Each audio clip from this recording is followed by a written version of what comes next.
this call by a couple of people that have been on this call before, Chris and Mo Williams. Oh, great. Yeah, they were on last week. Yeah. Yeah, so I mean, we're thinking about possible collaboration or whatever. So I just kind of wanted to hop on the call and see what was going on. Cool. Mila, do you play a musical instrument by chance? Okay, so I play the piano. I DJ'd for a while, like stuff like that. Oh, okay, cool. Stringed instruments, but piano. I play the piano. Cool. Well, Nora, who is on the call, I believe she plays the violin. Oh, nice. Yeah. Hi. Yeah. Nice to meet you, Mila. Thanks for joining us. Yeah. Yeah, Mila is here in Florida in the Tampa Bay area. So she's part of our Block Spaces blockchain community. So I happen to have met Mila a few times, or several times actually. Awesome. Well, Yeah. it's great to have new people on this call, so that's fantastic. Yeah.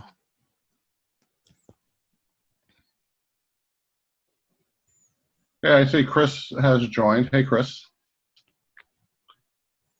Hey, everybody. Greg has been under the weather. I'm not sure if that's why he's not here yet, but it's a distinct possibility. And Fabian has also been really sick, so I'm not expecting Fabian to be here this morning.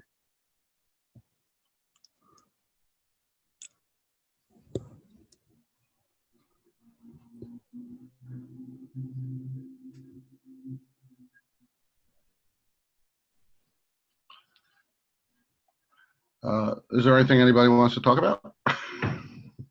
With that many sick people, maybe we should be talking about like Ayurveda or something. Or neti pots and how to keep it from getting your lungs. Yep. Just kidding around, but yeah. Well, I'm curious, as Ned is since you're probably the most involved with RSong on the call as far as the state of the project. Maybe I'm not sure how much Mila on the call knows about RSong, but maybe you can give her a quick overview and then provide a sort of the current state of the RSong project. Sure. So there's a couple different pieces to RSong as a project, and we kind of use the word interchangeably. So there's the RSong infrastructure that was created and rolled out last September. And in that architecture, everything is stored on our blockchain. So the music is stored on the blockchain and it's streamed from the blockchain. And the smart contracts that run the accounting are also sitting on the blockchain. And so that's kind of the RSong infrastructure. I don't know how technical you are, if you want more of a technical deep dive. If you want, I'll just paste in the intro article to that, which I wrote. Cool. In the chat if you want. So you could just read it later if you feel like, just so you have it. So the couple of missions of RSong is to prove that we're fully scalable as a blockchain and that we can manage the songs and the artist rights in a decentralized manner. And then the second piece I would say is the building out of community around music. This has not been implemented yet, but it's something we're talking about passionately. And I see Greg has just joined. And so that is the other, I would say, mission of the RSong platform. And it's also, I guess the third piece is proving that as an asset management system, that our chain is totally capable of providing that, whether the assets are music or art or any other digital assets. The piece that I was working on most recently, Oh, and I should say that the RSong development as a basic asset management system, Kayvon has been working on that, and he developed that infrastructure, and that work continues, with improvements and bug fixes and keeping up to date with the latest releases of RChain as a platform technology.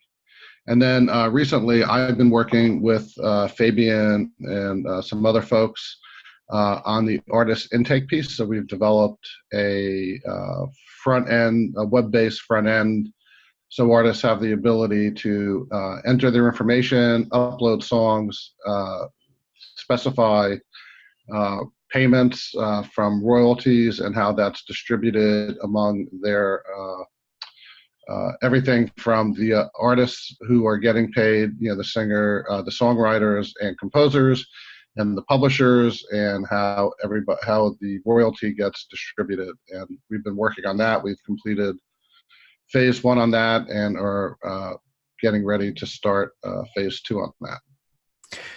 Now I know RChain is currently has testnet 1 up and running, and testnet 2 will be coming up soon.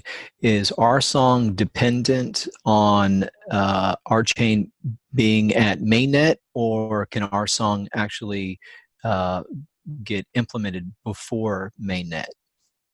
So RSong has actually been running since September. So it's been running on testnet, and then when testnet was having issues, RSong was still able to run because Kayvon has created this infrastructure where he's running R nodes, which are the RChain servers, if you will. And so he's been running that in a separate instance. And so that's been up and running and available for people to look at and learn from. All the code is open source and is on GitHub. So, and then every time there's been a new release of RChain, Kayvon's updated his instance of RSong.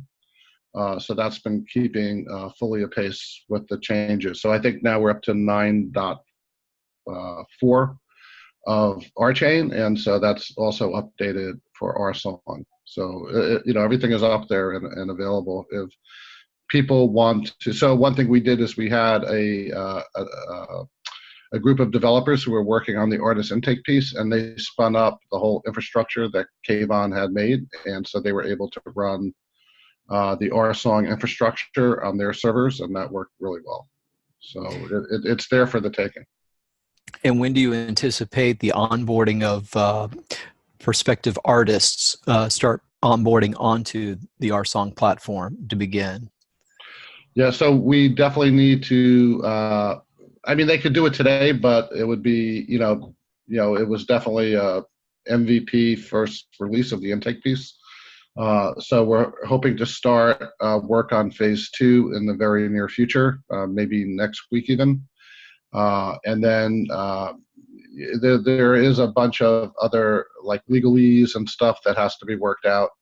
So I don't have a date, but we'd be happy to work with people individually who want to start uploading their songs and discuss that with them. And the first round is going to be what we're calling a closed beta.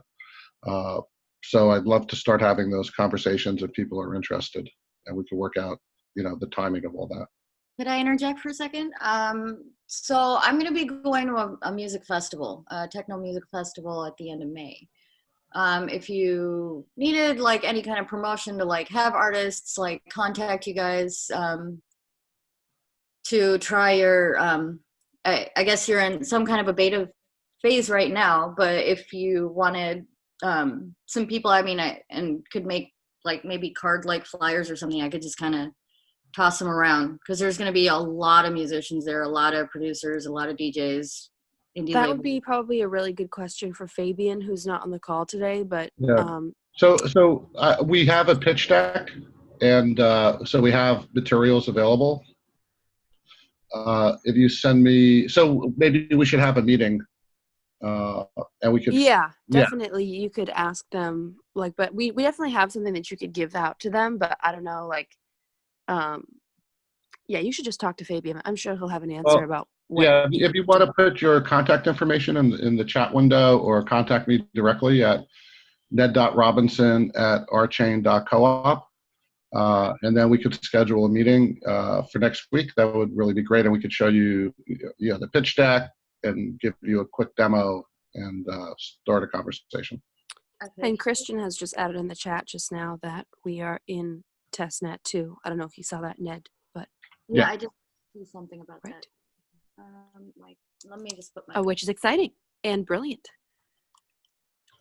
Yeah, I mean, if you Um, kind of needed that kind of a promotional kind of help or whatever, I think there's a lot of, just because like techno DJs are like really into like emerging technology and this kind of just blockchain, just that buzzword really interests people in that field. And what right now, festival are you going to? it's called Movement. It's in Uh-huh. Detroit. And where is it? Detroit. Oh, cool. Yeah, it's been going on since like 2000. Wow. Yeah. And it was like one of the newest, I mean, it was like one of the first techno festivals in the United States. Wow, that's so awesome. Yeah. Well, yeah, that's really cool. I'm sure Ned or like maybe Ned can pass on your email to Fabian or something, or loop you in with an email, and maybe we can get back to you on that. But that's a good idea. I'm sure somebody will loop you back on that. Cool. Yeah, thank you.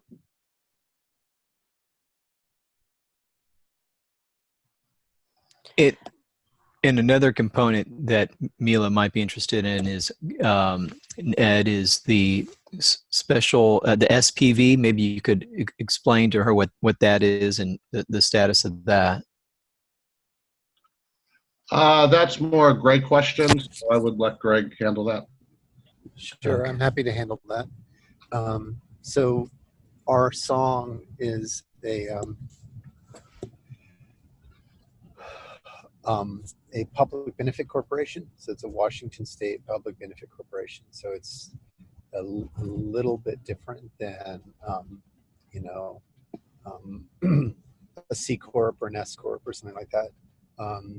The main difference is that it makes a commitment to the shareholders that maximizing profit is not the only benefit that the corporation is aimed at. So it was it was kind of a structure that we thought could continue to signal our commitment to a different way of doing business without having it be a cooperative, a U.S. cooperative, where there are some difficulties around equity structure. So it's like our chain, it's still for profit, but unlike our chain, it's not a cooperative, but it is a public benefit corporation. And we believe that I think a lot of musicians understand that there are lots of ways to maximize the benefit of one's audience, and the benefit to oneself without just maximizing profit. And in fact, sort of profit uberalis has gotten us into trouble over and over and over again. So that's the choice for the public benefit corporation. Right now, the corporation is wholly owned by the cooperative, and eventually we would like it to be on its own 2 feet, which means that investors come forward and they invest in the RSong company, which has as assets the player and license to the RCAT system, and all of the provisioning that's been done to have its own shard and that infrastructure, as well as some other assets that are of significance and we hope to be steadily increasing those assets. So, as you mentioned, bringing artists onto the platform and potentially bringing a fairly large set of a catalog of material onto the platform. And we, I can't really speak to that in detail, but there are conversations with various parties that might result in bringing a pretty substantial catalog of material onto the platform. Does that answer the question?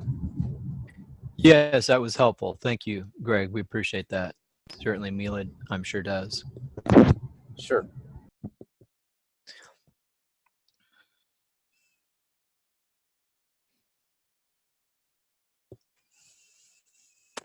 Well, I'm in the midst of writing an article right now about how music and musical innovations have paved the way for larger societal breakthroughs in tech and in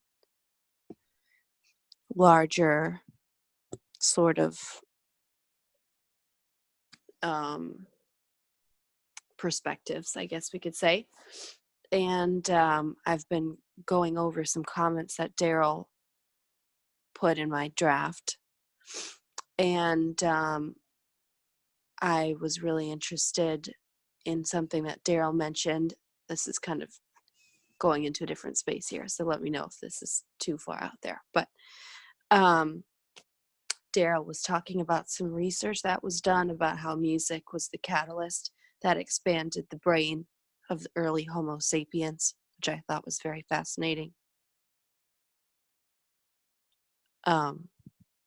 It certainly lines up with modern brain research, right? The modern brain research is, this is your brain on music, and that's right. It's pretty dramatic. Right. Yeah, and especially like people that are trying to figure out, doctors that are trying to figure out how to treat Alzheimer's and things like that, and they realize that music might be one of the only things that your brain cannot erase over time, and how like if you suffer from Alzheimer's or suffer from memory loss, that music might be the only thing that kind of brings you back to the time from before you suffered that memory loss, which is really fascinating. So anyway, Daryl, I don't know if you're interested in talking about that, but oh, look, you just posted in this amazing link about this. Here we go. I'm Yes, always go ahead, please. interested in talking about this. I just don't know whether I'm being too repetitive because I always talk about it. So, but yeah, my I guess curiosity was really piqued when I discovered this guy named Ian Cross, who's a professor at Cambridge, and he has this theory that how they say that some 50 to 150,000 years ago, something accelerated our human brain. Something, it was like a hockey stick, something happened and it was, quite rapid. And his theory was that it was right around when we discovered music. And music was a discovery, not an invention. Music is basically the discovery of harmonic resonance and mathematical resonance through sound. It's our way of kind of perceiving patterns in the universe. So we discovered it, and from that discovery, we started to learn how to interact with each other. And from that, we developed further empathic skills. And it is our ability as social creatures to work together that makes us strong.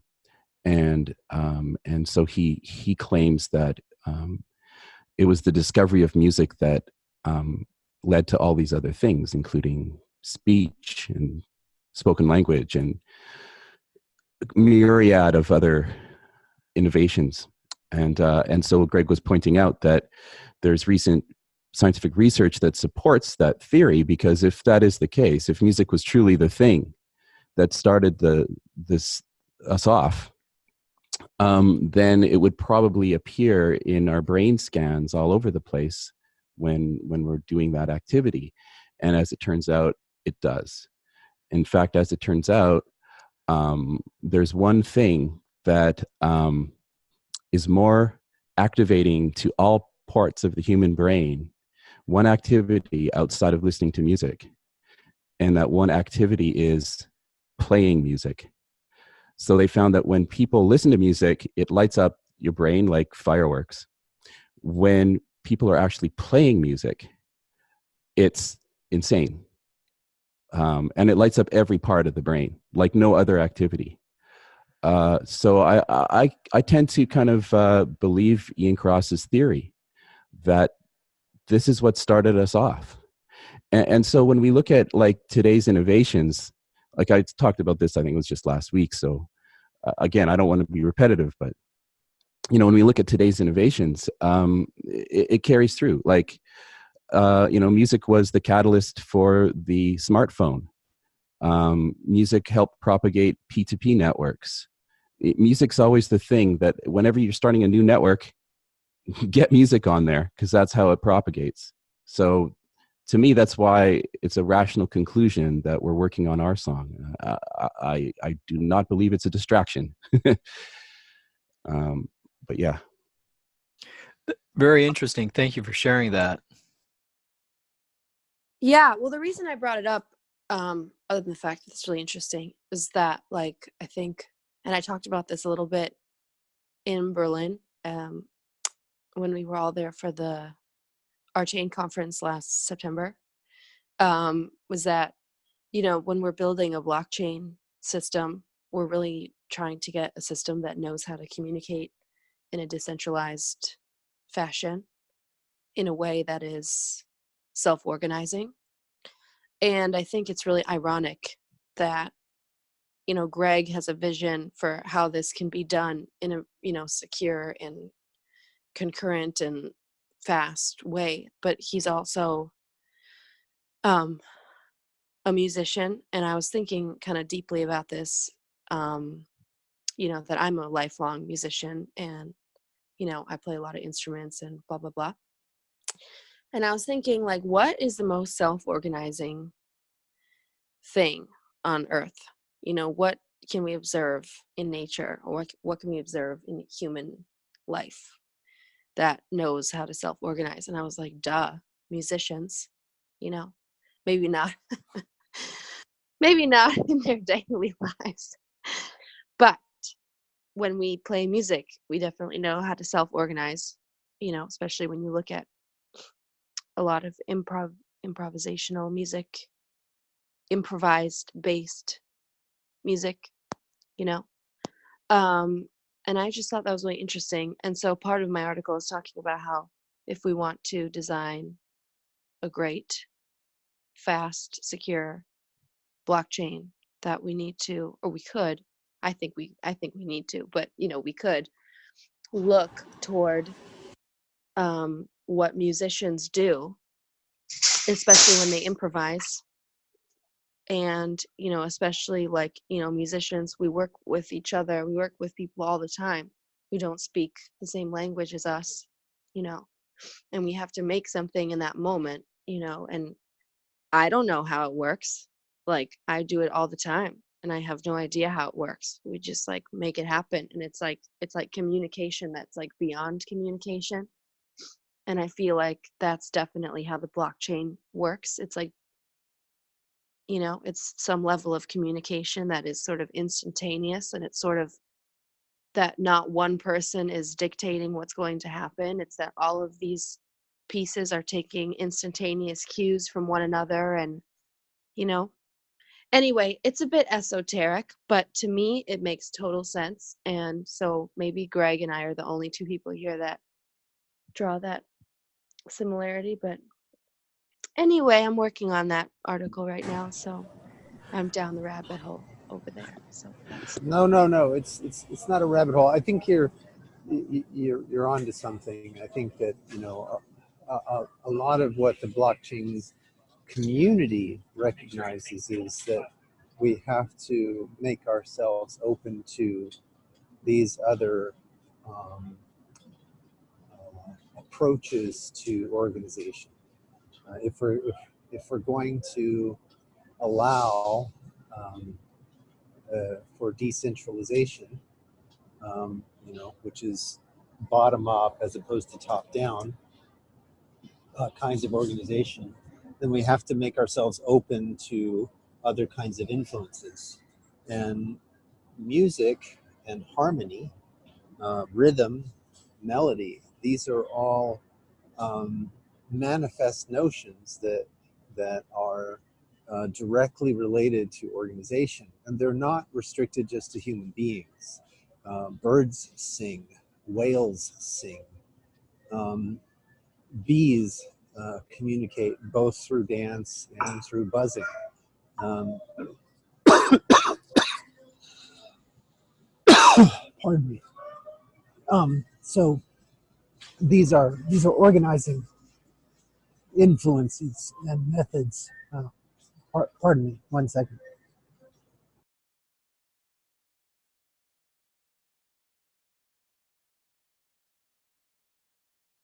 Still getting over an infection.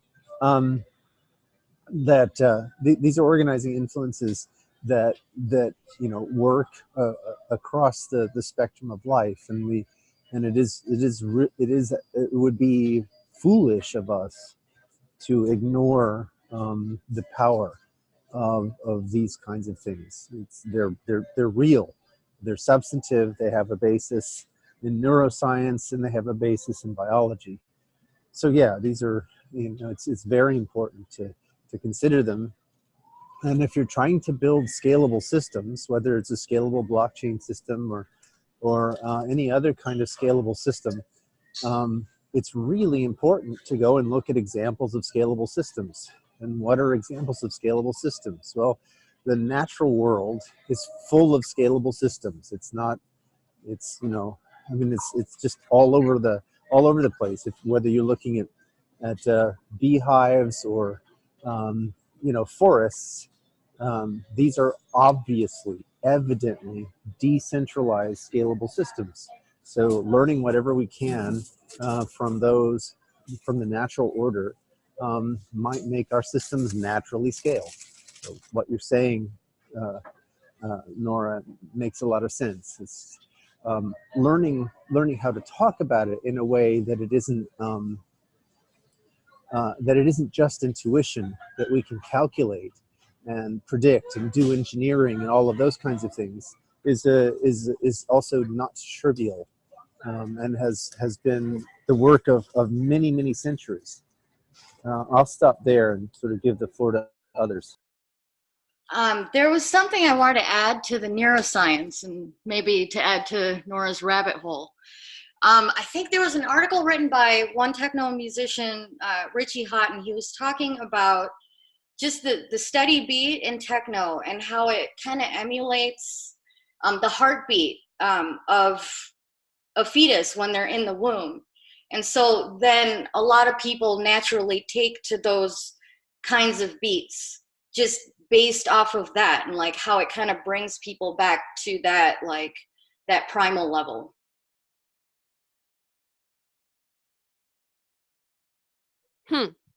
Yeah, could be. I mean, I haven't read that, but I mean, that's definitely a possibility. I think people definitely gravitate towards things that are subliminally familiar, so that definitely could be. Yeah, that really resonated to me. It was a while back when I read it, but it really resonated to me. And I think about it, like some people listen to really fast music, some people listen to really slow music. Sometimes it depends on your mood, what like kind of beat per minute you want. And I think a lot of that, like, and it affects like how you feel. So I mean, I think it definitely affects people at an emotional level. Yeah, the heart is a percussion instrument. It pulsates regularly, and we need it to stay alive. And I think it's part of the discovery that happened when we discovered music. We discovered our heartbeat. We started making rhythm. And the first forms of music in the African culture blend the word dance and art, dance and music together. It's one word. They are united. They can't be separated. I love that part.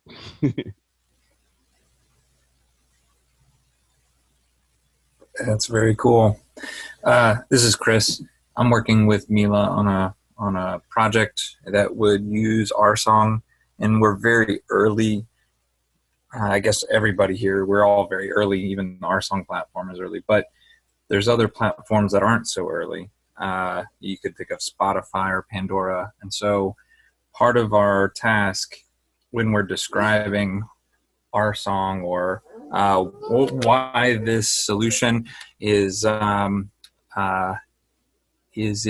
a replacement for Spotify, or is it going to be an additional way for an artist to promote their music? They would promote it on every platform available to them. Or I guess, what do you guys think about the proper way to do messaging about RSong and where it fits in the ecosystem? Well, I certainly believe that, you know, musicians should be provided with choice, right? It's so, you know, they should be able to put their music up on RSong, and they should be able to put their music up on Spotify, or wherever they want to put their music, right? I actually think that lots and lots of exclusive deals have been the source of the tilted landscape that we see. And it's also, it's just, you know, it's not how things,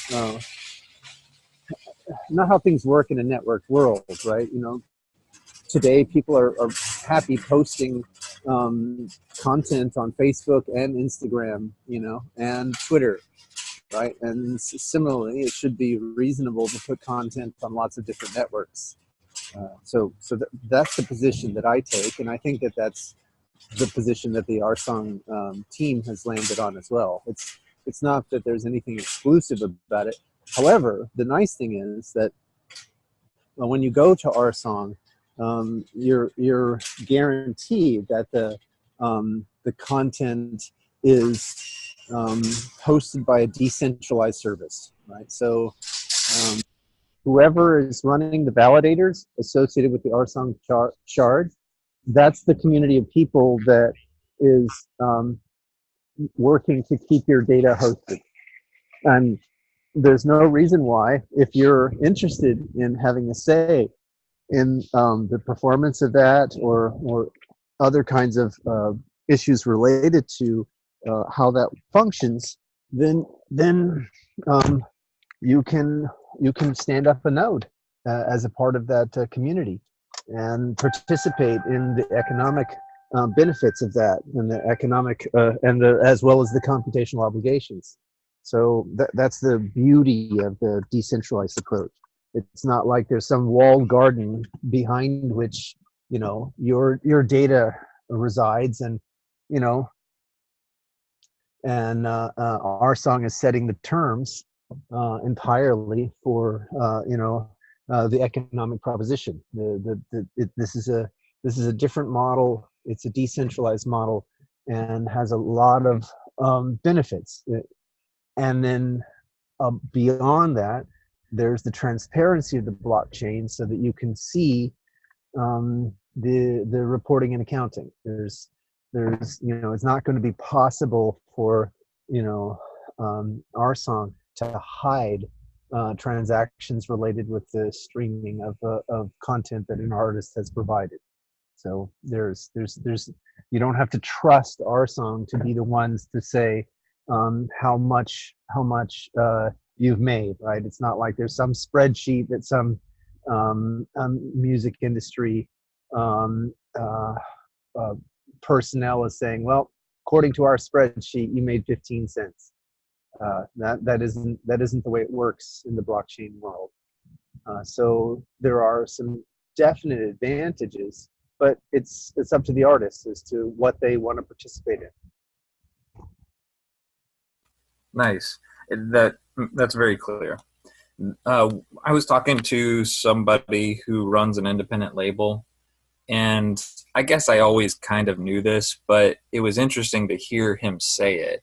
He said that whenever he gets a new artist in his catalog, as a promotional tactic, he'll put them on YouTube, he puts them on Spotify, but he has had some engineers build him some bots that'll just go out and listen to that song 10,000 times or something like that. Just repeatedly listen to a song, because he said lots of listens get you lots of listens. Like, I guess the idea is the people, or the algorithms that put songs automatically into playlists, they put songs into playlists that have lots of listens. And so he's certainly gaming the system. And this is no different than when people were gaming the Google search engine. And so the Google search engine had to get smarter about that. Is there some way to, is RSong gonna have some tactic for that? Like, how do we make sure that these are authentic listens? So that's a great question, and it's a it's a deep question. The answer that I've been working on for several years has to do with the social network aspect of the offering. When you look at the intersection of friends, the intersection of the community between two people who are connected,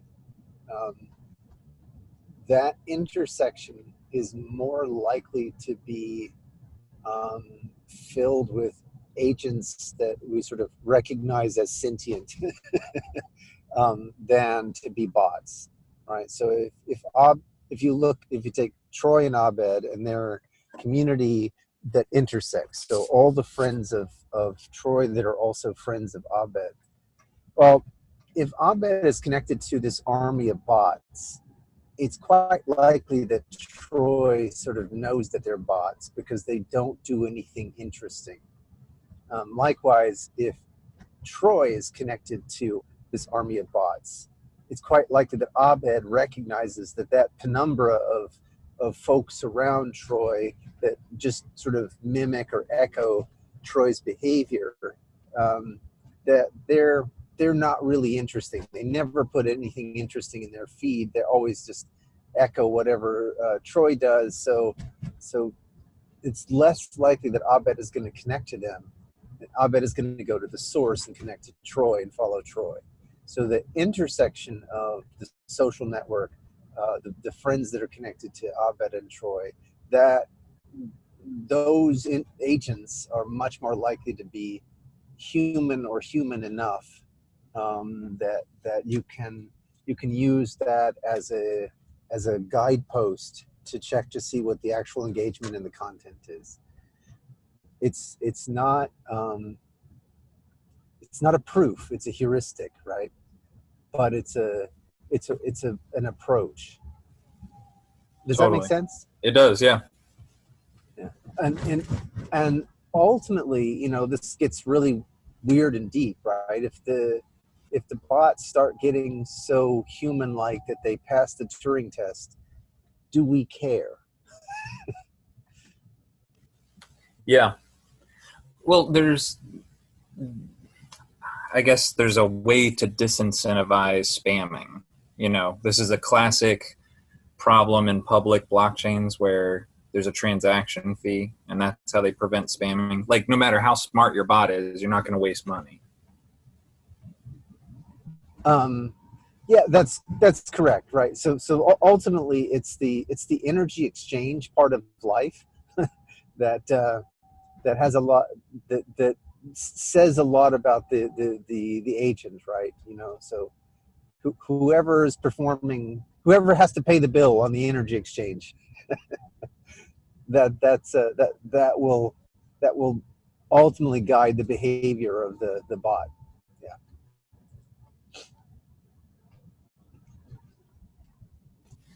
Yep.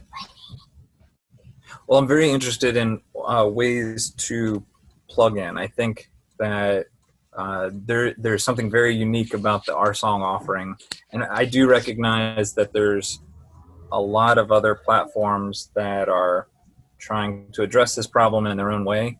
And I think, like you said, artists they just want every forum possible. They want to build their audience wherever their audience is. So I'm very interested in ways to plug into RSong as a tactic for giving artists the audience where the audience is. Yeah, well, we appreciate that. That's great. You know, the more engagement we can get, the better. So how do you can you tell us more about what it is you're doing? So my specific angle is the independent labels. I really didn't know anything about how the ecosystem was set up, and I've been in the blockchain game for a while, so I understand that the whole punchline is we're trying to get rid of the middlemen. But the longer I've been in the game, the more I realize, one, that's the old boys club, and that is terribly difficult to unseat. And two, sometimes they do provide some sort of necessary function, at least when you look at it from the economic angle, like who's got the money. And so the independent labels, they don't have a lot of money, but they do have money. And they have this, just like any other businessman, I suppose, they're looking for ways to get something cheaply and sell it for more. And so the product they chose was music. They're looking for ways to build a catalog of cheap music and make more money off of it. And they have cash in their pockets to kind of get that going. And so I was fortunate enough to see one of those transactions where this independent label has been around for a while, bought the rights to 3 songs for 3 years for 90 grand. There's this artist that had never signed a deal before, and a guy shows up with a check for 90 grand for 3 songs. And of course he took it. And so that made me realize that as much as the artists do want to have the biggest audience possible and they want to become recognized for their talents, when they're in that starving artist phase, they are just grateful for the people with the money showing up. And so I think that independent labels could be a crucial part of this ecosystem. And so what do the independent labels want? Well, they want somebody to solve that problem. If I'm going to go spend 90 grand on 3 songs, can you get those songs out onto every platform so that I can make as much money as I can possibly make on those 3 songs? And so I think that making a solution that specifically addresses what the independent labels are concerned about and plugging that into RSong, plugging that into Spotify, plugging that into YouTube, I think that is something that I'm hearing they are very interested in.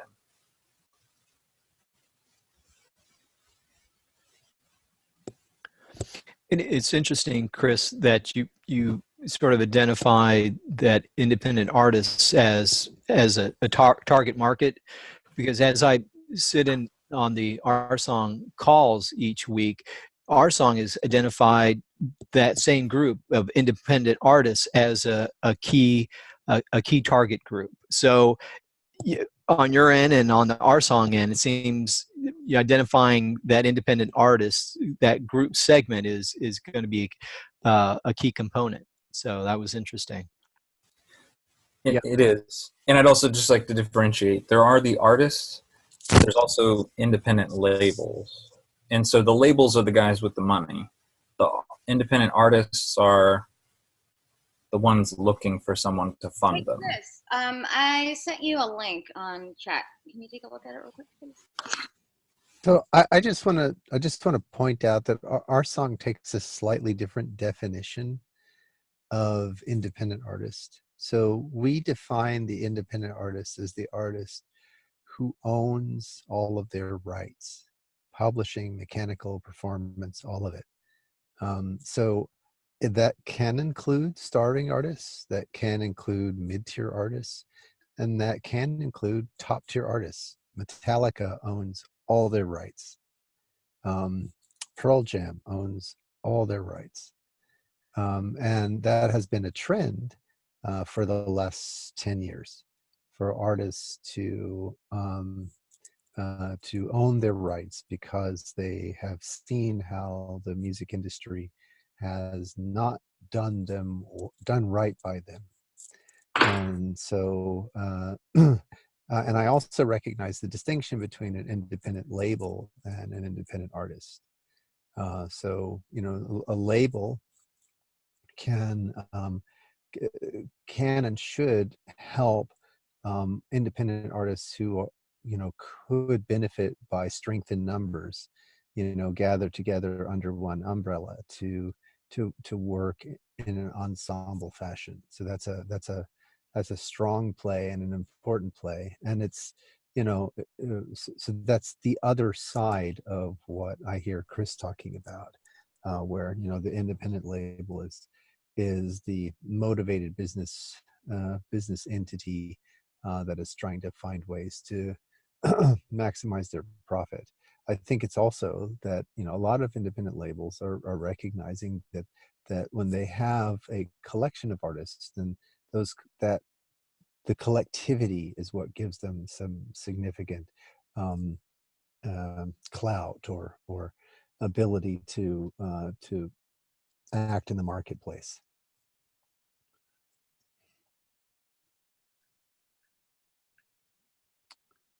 Greg, I might be contradicting you a bit here, but as I understand it, I believe that the structure that we're building allows for a label to upload music into our system, that a label that would own other artists' content.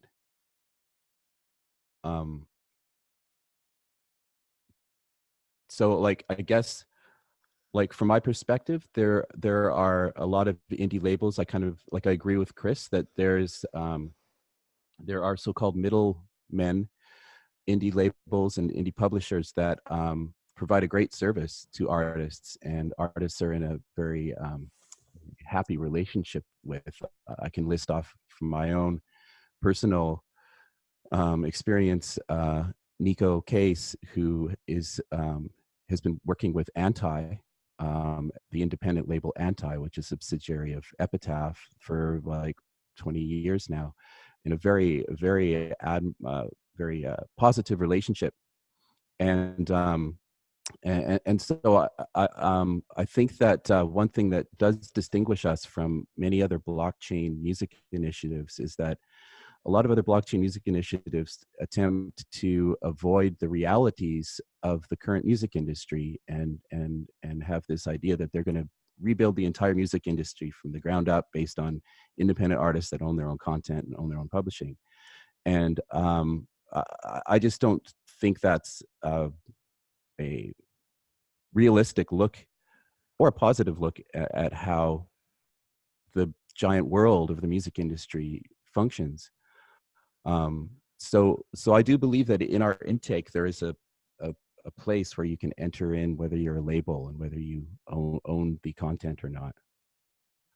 And a lot of these new relationships, I mean, everything's changing so fast. Like, one of the most dramatic things that happened last year in the world of contracts was the agreement that Taylor Swift signed with Universal, where she signed a deal with a major label. It was a major label deal. She was previously with Big Machine for like years, which is another large indie label.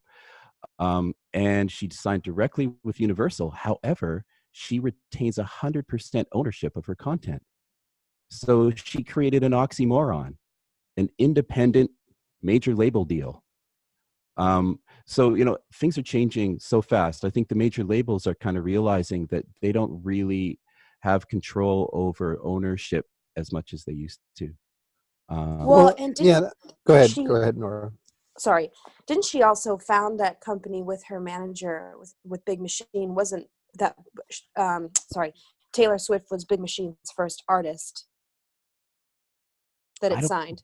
I don't know. I don't know that history. I believe the story was that whoever founded Big Machine, now we need to look this up, but whoever founded Big Machine was looking for an artist you know, and Taylor was out there floating around playing guitar in bars or whatever. I mean, she probably wasn't even old enough to play in bars. She was like 12 years old or whatever.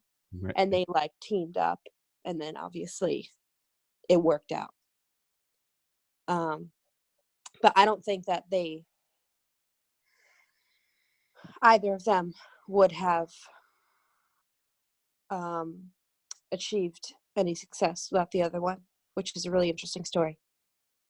Yeah. So, but, I mean, and that cuts back to the point that I think Daryl was making as to what our song is set up to do. So our song verifies that the entity that is uploading music has the rights to the music. Right. So that's what we can do at the level of the process, the sort of the automated process. But there's a level above that, which is the level of the business. And with respect to the business, the focus is on the independent artist. And we Yeah. will work with independent labels, and we want to support that model as well, precisely for the reasons that I talked about, which is that oftentimes it's useful for independent artists to collect together, to band together. And if they come under the umbrella of an independent label, then it can be to their advantage to, you know, give the label rights to their material under certain conditions, because it, you know, it's mutually beneficial for both parties.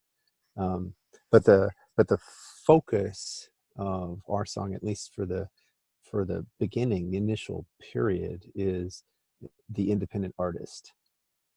And then we can, you know, from that base we can expand outward, if that makes sense.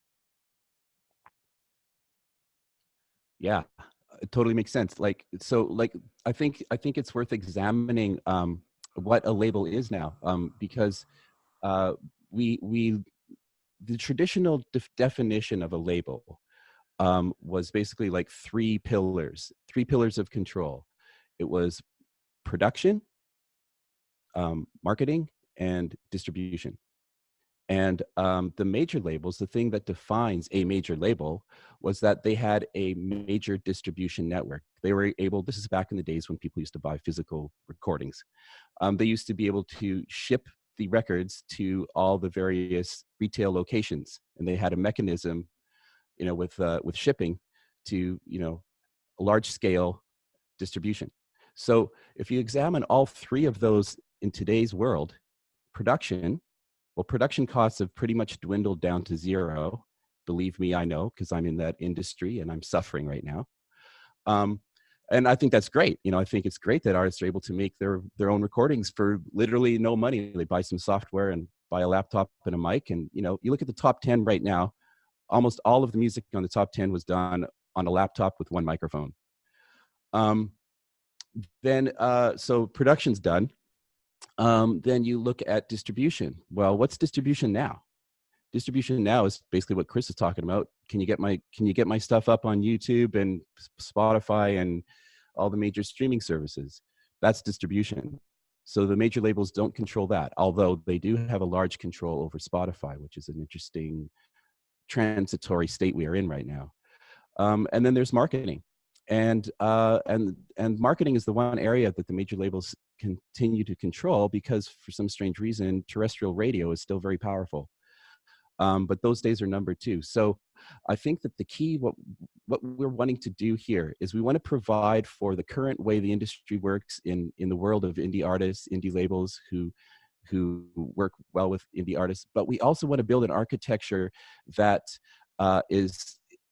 allows for what is about to happen more in the future, where artists are going to gain more and more control over their content and how it's delivered. So, yeah. It was very interesting. Thanks for sharing that, Daryl. I appreciate your insight.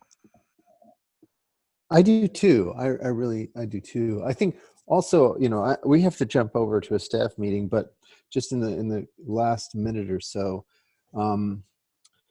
I just want to remind us, you know, and you know, I know Daryl feels bad about repeating himself on his views on the role of music here, but another role of music that I feel is very important is that it provides us with a kind of emotional energy and a way of reconciling, with one another. And, beyond the sense of music as, marketing music, if there's a way in which we can remember that music helps us come together and that we desperately need to come together when it comes to climate change, climate crisis. That's where I really hope that our chain and our song can provide a positive impact. We desperately need to come together to address the climate crisis. And I hope that music plays a role in helping us come together and organizing ourselves so that we can do what we need to do to address the the crisis of the planet. And that's my aim in all of these sessions is, it's as spiffy and wonderful as the technology is, as moving as the music is, as deep as some of the political issues are. At the end of the day, our planet is in crisis and we have to respond. So I'm going to leave it there. I have to jump over to a staff meeting. Amen, my brother. See you guys next week. Have a good day, everyone. Bye, everybody. Hi.